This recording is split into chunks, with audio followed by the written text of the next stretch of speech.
Pitbull out of the red, Tony Cockburn out of the blue. South Pacific, welterweight title. Seconds out. Round one. Promises to be a great fight, Howard. It does. In fact, both fighters are actually tipping that it'll go the full distance, I understand. Well, no, both fighters have actually been trained in Muay Thai, where there's a lot of grabbing and kneeing, and I heard the referee instruct both fighters that there will be no knees and no elbows. Well, I tell you, Paul has done a couple of good kicks to the thigh early on, and his opponent, Tony, has come back and Paul's just taken them on his chin. Well, look at the pace they're working at, and this is only their warm-up round. And they've got 9 more to go. Very good front push kick there. We've all seen it all before. That was a good right hand, you know. Good right hand by Tony. As he did it though, Paul covered up and dropped the kick into the ribs. Very, very good tactic. You know, there's a lot of good fighters come out of Queensland, and Tony Cockburn looks like he ain't much different. He's a good fighter. No, they're both good. Tony's very tidy, he's light on his feet, he's got good focus, good quality opponent. But I tell you, Paul is coming back. Paul's got the biggest following, I would think, of any fighter in this country. Yes, he's probably equal Grant Barker in popularity. Yeah, well, they're both nice guys. I mean, Pitbull Grima is just one of the nicest guys you find in the fight game anywhere. Very, very nice guy, very humble, very good at his art as well. I was having a chat to Paul before the fight, and I'll tell you about it in the break. That sounds good to me. Well, they're both just feeling each other out, I think, now, John. They're just settling in, trying to look for the holes. With a 10-round fight, you don't want to go too hard too soon. And they're both professionals.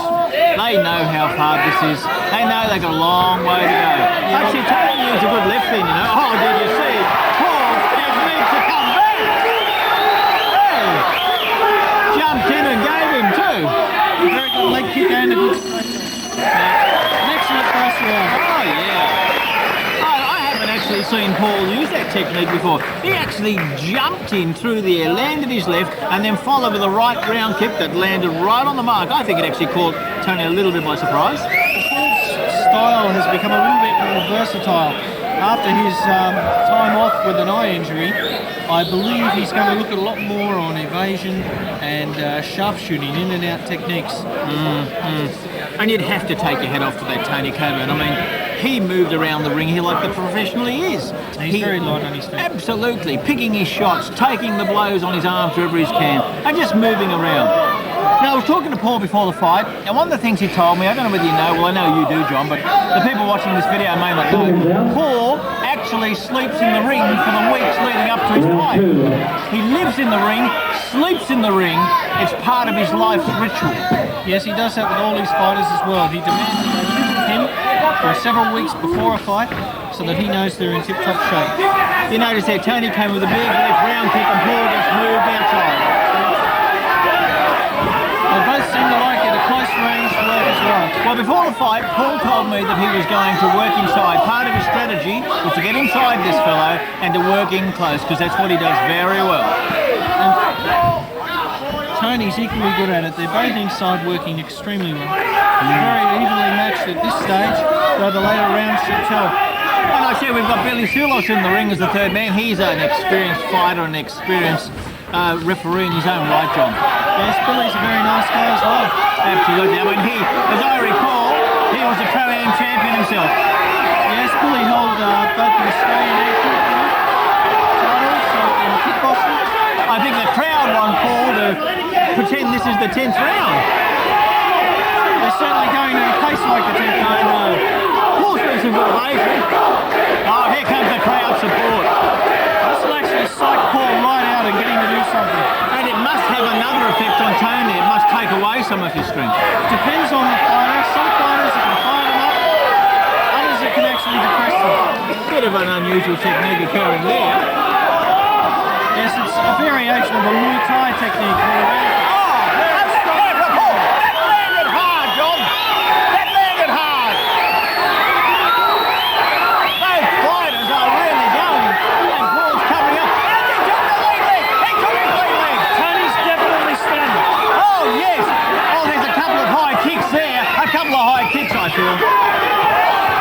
And another one. Yes, that shot really did stun Tony for a minute. His eyes went a bit glassy. Absolutely. And Paul is so psyched in, John. Look at his looks. He's psyched in. Absolutely. A first-class round from both fighters. There was a little bit more than filling out there. Definitely, if the pace doesn't slow down, they're going to be very, very tired, boys, by the 5th or 6th round. Well, I tell you, Paul's pretty fit. Paul was telling me that he's been training now for 9 weeks for this fight. He's training about 6.5 hours every single day. He's not doing anything but training, eating and sleeping. Yes, he's extremely dedicated to his art form. As you said, he sleeps in the ring, he lives in the ring. He just works and works and works and comes up to these fights in peak condition. Oh, yes. And Tony's looking fit. I mean, you wouldn't say that he was on his last leg shot. Look at him. He's as fit as a mountain ball. Up to one good left hand. There was nothing in it. And I'd say after the rest, I mean, nothing in it again. Yeah. Interesting to see what happens here. Would you say Tony has a bit of a reach advantage, John? Very slight. Oh, Paul comes straight back in there. He hasn't been able to utilise it yet. Paul constantly attacks the legs and works his hands. Oh, he knows his craft very well. Very well. Look at him, he's so his left hand takes it forward.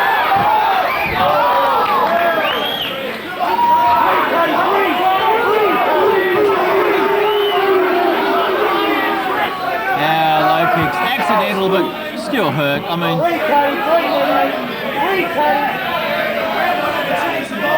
Yeah, look, Paul's obviously upset. I mean, it's another kick to the groin. Yes, it can actually upset a fighter. Okay, time's back on. A fighter of Paul's calibre, I imagine it will fire him up. He'll get angry. Oh, absolutely. And Paul, when he gets angry, he gets even. He certainly does. Now, I'm not saying he kicks back in the groin. He doesn't. He fights like fury, though. No, Look at that. Left, right by a round kick. He's working his science. But look at that. I'll tell you, Tony came back with a good left hand. he's very good, but Paul will just continue to whittle away as his opponent. Yeah. Paul's like that, isn't he? I mean, he's almost tireless in his endeavours. Attack the head, attack the legs, attack the head, attack the legs. He's a little bit like a machine. You just keep chipping away and away and away until he finds a hole. But Tony's got plenty of exercise. Tony is still in there doing his stuff. He's not finding the mark though. Paul's uppercuts are landing, Tony's missing. I'd say, I mean, I don't know how it is. Oh, that hit Paul, that front kick. It's a very good kick as well. Yeah, that hit. A couple of times I have seen Paul hit with that front kick up high. Oh! Did you see the uppercut, John? Paul's right hand straight up the centre on the button. Oh, but there's Tony coming back in the left-right-left combination. Certainly a very strong fighter. I imagine he must be wondering what he's going to do. Paul's going in after him. Paul's going in after him. That's why they call him the Pitbull. He sure is a Pitbull. He sure is a Pitbull. And there's the end of the second round. An excellent round. I'd say Paul's actually dominating the fight at this stage with his relentless attack. Tony, an extremely good fighter, but I think he's having a bit of trouble working out just what to do with Paul. John, let me tell you something. I reckon I just saw the second in Tony's corner have to help him down to the seat.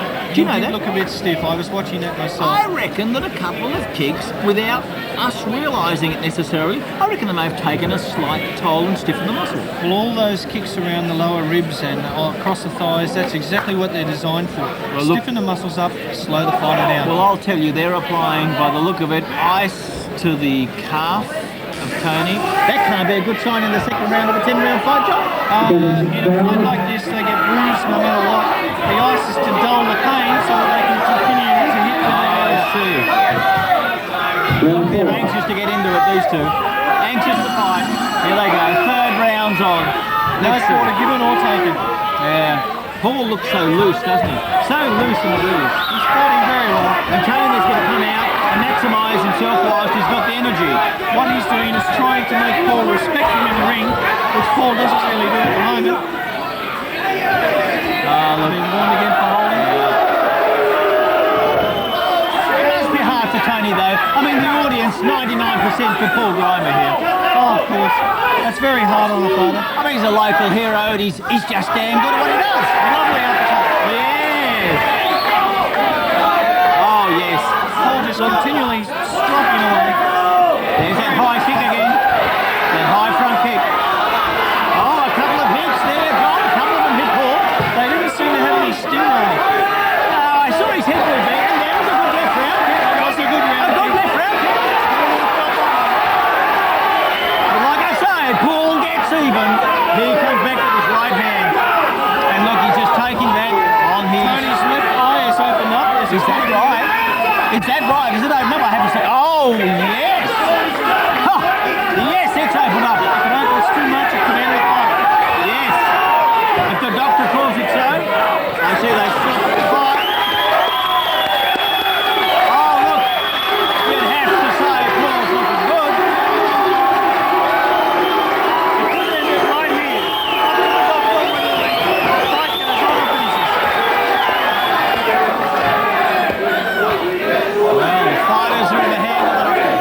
take the inside of those legs.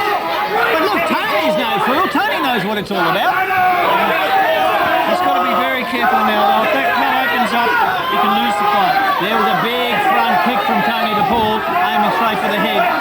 Paul didn't cop it. He moved. And Paul once again takes those round kicks on his calf and just bends them back. I think it's fairly safe to say Paul's in charge at the end of this round. Yeah, now how is that cut, John? Can you see from there? I can't see myself. It's not a very bad cut, but it's in a bad position. Right. One good hit could open it up, in which case the fight would be stopped. Yeah. The problem with Tony, of course, is that he's now got to worry about his eye. Yeah. He'll be so much concentrating on that he might miss shots to the other part of the body. So what happens, John? Let's assume the cuts open up again. Yeah. And the doctor's got to stop the fight. Yeah. What actually happens? That's then a TKO because it's from a legal blow. I see. So Tony would lose the fight. If it was a result of a foul done accidentally, we would go back to the cut-eye rule, which is done with all professional fights in New South Wales. Right. Well, I mean, it's fairly clear then that Tony's mind is the fact that he's got to protect that part of his body. He's got to protect the cut. The problem is that'll take his mind off everything else. And Paul would know that, wouldn't he? Oh, certainly.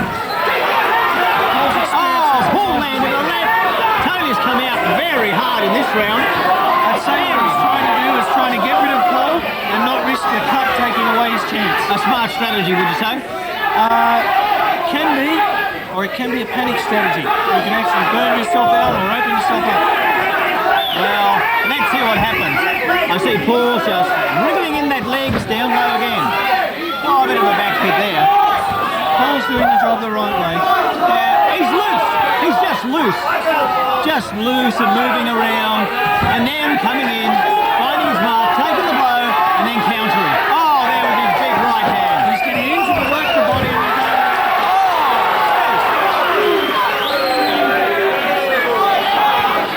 I see referee pulling up for that. Oh yes. Is that a cut open up on Paul's nose? Or is that the blood off of his glove? I'm not sure from here. But Tony's fighting very hard at the moment. He knows he's got to get some control on this fight. Absolutely. Oh, good job of it. Oh yes, and Paul is taking a lot of that. And just working back like the professional. Oh! Right from the floor. What Tony has to watch is that he doesn't overextend his stamina. I guess he runs that risk. And the crowd's once again getting behind Paul. Do you think Paul hears the crowd? Oh yes, he does. Paul's very conscious of the crowd. They're what spurs him on. I tell you, he's got a tight guard, hasn't he? Yeah, very good. Tony has told me, Tony's not exactly lying down and saying I'm in trouble here, John. No. And there's that high front kick again. He's only been hit with a few good shots, but that eye is starting to open up. Paul just landed on the button. Oh, there's his uppercut again, John. Yeah. I think the bell's done Tony a bit of a favour there. Yes, Paul does have a bleeding nose. Is that right? I haven't seen Paul cut very much, you know. I've actually seen him cut quite badly over one eye and had the fight stopped. It's a danger. The fighter can go in, try and knock the other guy out and open himself up, or he can try and guard that eye too much, leave himself open for other techniques. Well, from my perspective, I believe that round had Tony come out giving his all at the beginning. Yes. I believe Paul weathered that and has strategically looked at the holes and the strengths in the defence and the attack of Tony. Well, up to that round of the fight, I would have suggested that Paul might have been slightly in front. That round would have been fairly even, but Tony's given his all to get an even round. Yeah. So psychologically at this stage, he needs to be propping up on his trainers. I still say Tony Cockburn is a tough fighter. Oh, definitely. A tough fighter. No doubt about that in my mind.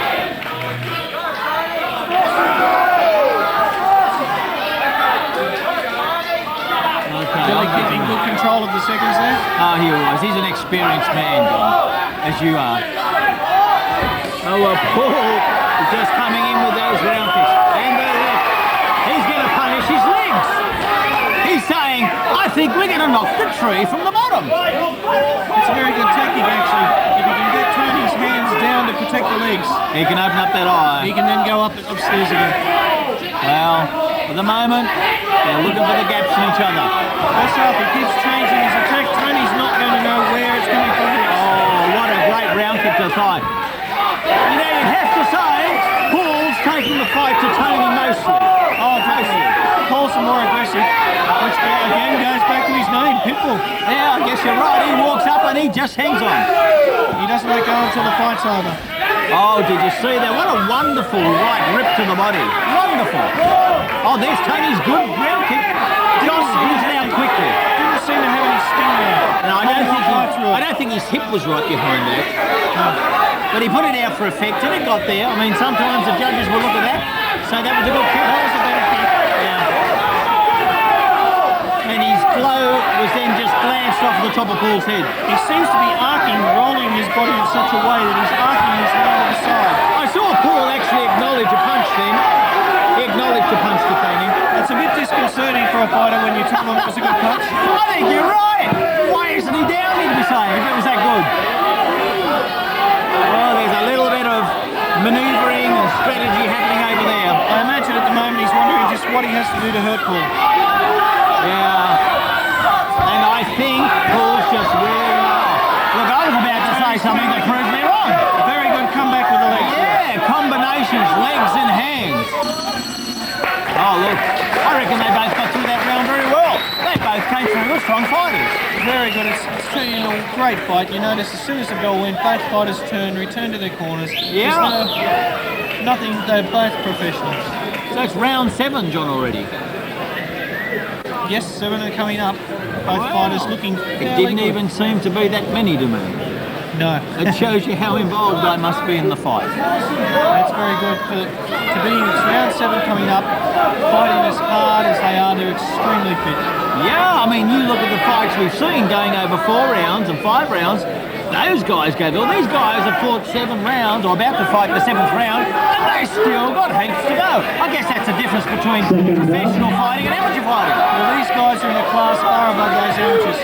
The amateurs will get there with time, but at this stage, these guys are miles ahead. Well, I reckon Paul's looking loose. I reckon Tony wants to get in there and mix it up too. Here he comes with Which is his what he's doing big right now. kicks. Big, long legs with plenty of power at the end of those round kicks. Paul working on that front leg again. Yeah, I think Paul knows what he wants. Oh, look, Paul's just stepped in. That's a legal technique, isn't it, John? Yeah, as long as he doesn't grab the leg, yes, he's just stepping in to punch. If the other guy's leg happens to be on his shoulder, well, that's his bad luck. Paul's just putting out a light feel to the thigh there. I think he wants to use those hands. Paul actually had a boxing fight, you know, the other week up in Newcastle, I hear. Fought a very experienced fighter. Very, very hard fight. He intends to do professional boxing as well. That's kickboxing, and I believe eventually he'll go into the Muay Thai arena as well. And he's an unbelievably nice guy, as we've said. I mean, he really will sit down and talk to you about anything. Well, the best fighters do tend to be really nice guys. It's the ones who have something to prove that are not, and they don't usually end up being champions. Paul told me he thought this would go the distance, this fight. That's what he told me before the fight. I think his prediction will be fairly accurate. Yeah. And I don't know, we're not scoring this fight either, but I'd put it slightly towards Paul at the moment, wouldn't you, John? I'd say slightly, particularly from the first couple of rounds. But it could go anywhere because Tony Cockburn's very tough, very experienced, he's holding his own. He is, and you know, that cut's not open up again, that cut stays. His corner's done an excellent job on it. Yeah. Very much so. And apart from that, you know, Tony's not marked, John. I mean, he's not got marks all over his face. No, they're both weathering the storm really well. But the fact that Tony's been hit with some good shots, neither of them has actually worn a lot. Most of them have been blocked and taken over. There's Paul's inside fighting. That's what he told me he's going to do. He's going to fight inside whenever he could. He's so good at it. Yes, he's got the build for it and the ability. Oh, yeah. He brings that uppercut from virtually nowhere with maximum power. It comes, it travels 1, 2, 3 inches, and it's got as much power as anybody who's bringing it up from the floor. Well, it comes at such an angle too as to come up and under the guard. Fighters can panic a bit, pull their elbows in, their hands drop slightly, their heads open, and it comes straight over the top. Well, the 8th round, I mean, they're getting near the end now. This is coming home time, isn't it? 3 rounds to go. I think by the 10th round they'll be like the proverbial horse bolting for the stable. I think they're all I wonder how much they'll have left in that 10th round. They've both weathered themselves pretty well. They're extremely well conditioned, experienced fighters. I'd say by the 10th round, they'll give it their best. John, let me tell you, before the fight, Paul told me he has an injury on his left calf. He's come into the fight knowing he's got the injury, and fortunately the other fighter, Tony, doesn't know about it. But he did it in training, and it's apparently quite a problem for him. Well, it's certainly the adrenaline. It'll take all the pain out, I'd say, feel it after the fight. Well, Tony tried his high front kick again, and the crowd's right behind Paul. Yes, he's a very popular champion. Oh, yeah, it's happening. It's all in that ring. I was just having a quick look behind us as Paul's mother and father.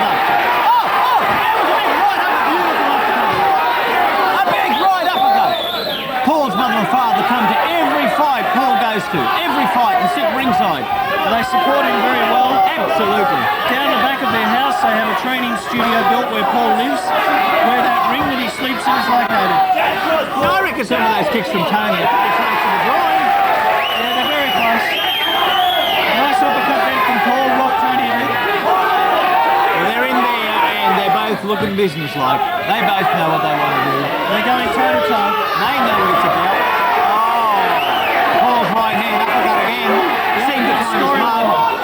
Paul's definitely scoring more combinations. Tony's scoring single shots. Paul's scoring combinations. That'll go well with the judges. Yeah. You know, I evidence the tiring on both sides now, John. I mean, you'd expect it, but I can see it slightly. Well, for this round, yes.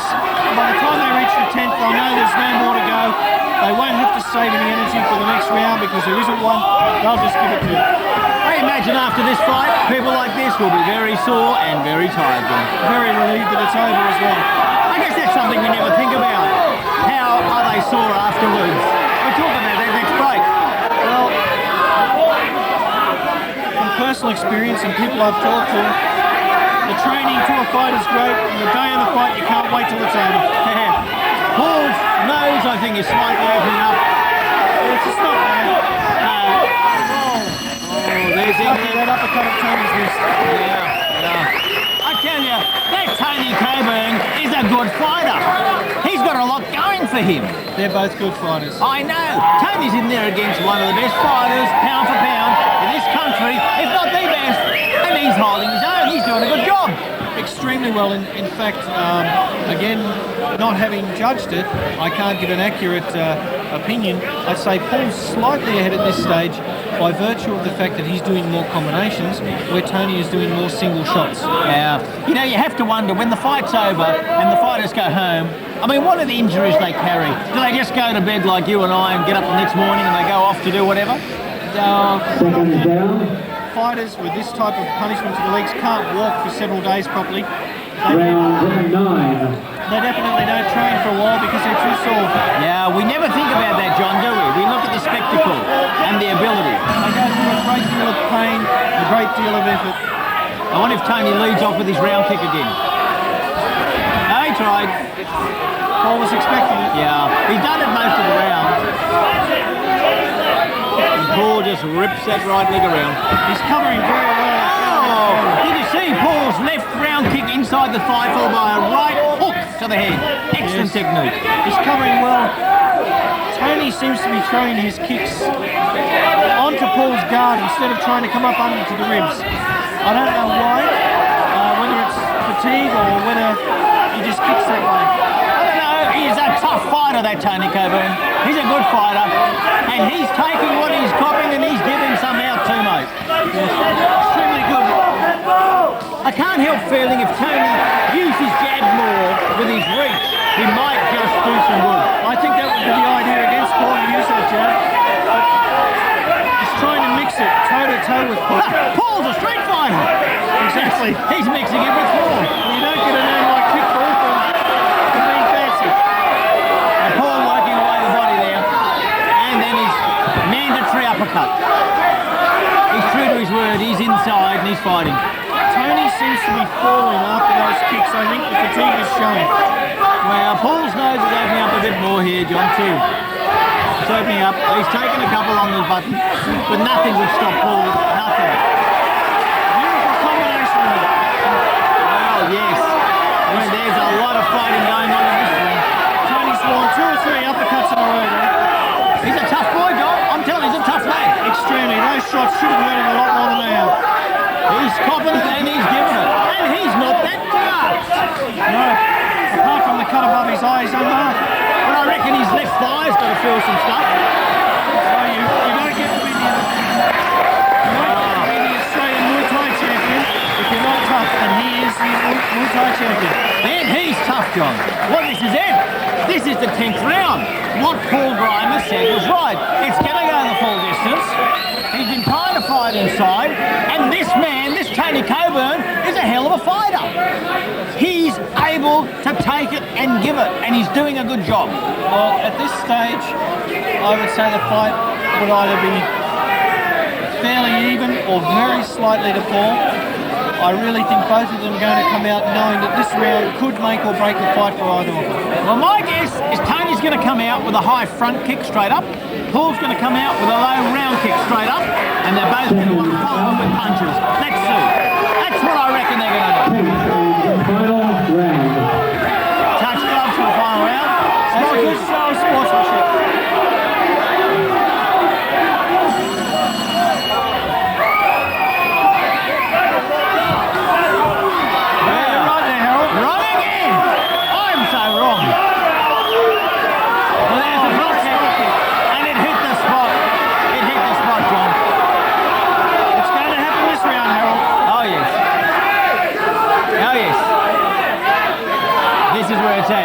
You know, Billy Sulos is doing a damn good job in there. He's doing what all referees should do. Unless there's a real need for him to be there, he's letting the fighters fight. Paul's working away the ball. And what a following! What a following! He's just looking for the hole. Look at the gaps. And he's gone into the fly again. Yes, Paul's now just walking in, looking for a shot, and then he'll go for it. He kicks and punches. Paul just took that on the shin. Takes it up. Tony actually pushed him off there. I'm surprised Billy Sulos didn't away and left him. All those are going on the glove. And Paul's looking for the knockout, I think. Yes, it very much seems that way. Paul's just copping that on the glove, looking for the hole for the uppercut. He's got it in his mind that he's going to finish this the best way he can. Oh, yeah. What a great fight for both fighters, though, John. A great fight. They've both given. Did you see Tony reach down? His left thigh, I think, might be a bit sore. I'd say it's definitely. And there's Paul's right uppercut. But as determined as Paul is, so is Tony. Oh, mate, you could have knocked these. You could knock either of these down with a Mack truck. They're so tough. They're very tough football boys. What great fighters. Oh, look, they're working now just out of pure training. They're all on instinct now. There's nothing left but the instinct and the adrenaline. What a fantastic fight. And there's going to be a fantastic result. That's it. That's 10 rounds. I can't wait to see who won.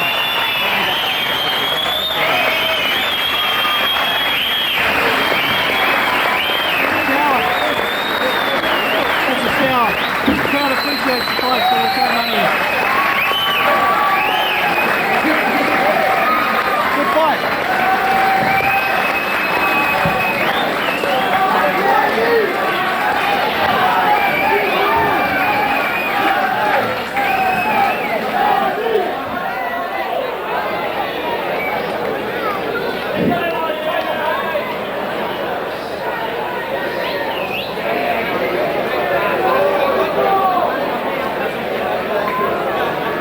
Well, how about that, ladies and gentlemen? Paul Pitbull Grima and Tony Cockburn. What a great welterweight bout.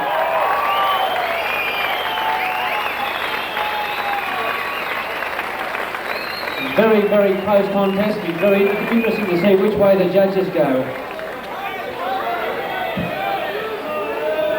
Calling the promoter, Mick Pettivoli. Mick, could you come to the centre ring, please?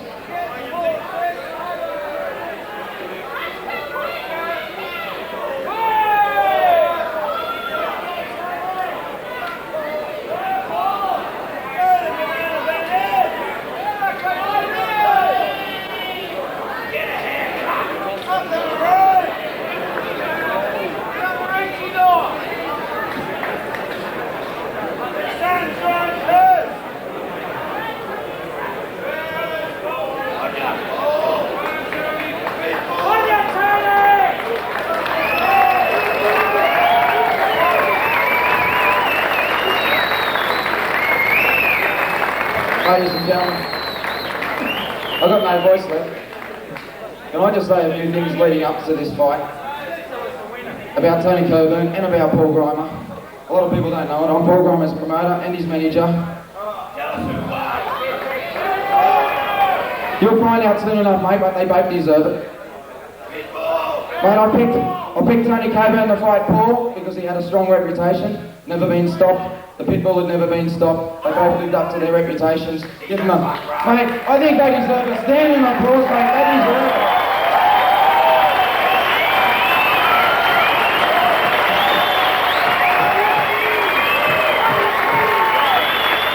We'll wait for the announcement. Thank you.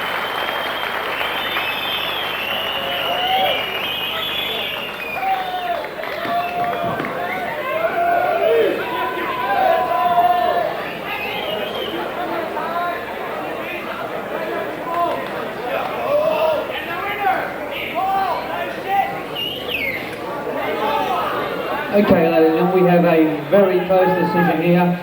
George Clelis awarded 96 Pitbull Grima, 94 Tony Cockburn. Michael Keeley awarded 96 Tony Cockburn, 95 Pitbull Grima.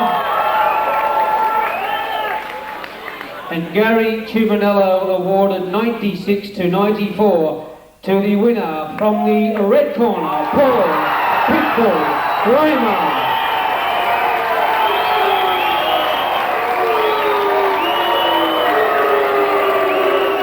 Mr. Billy Sir.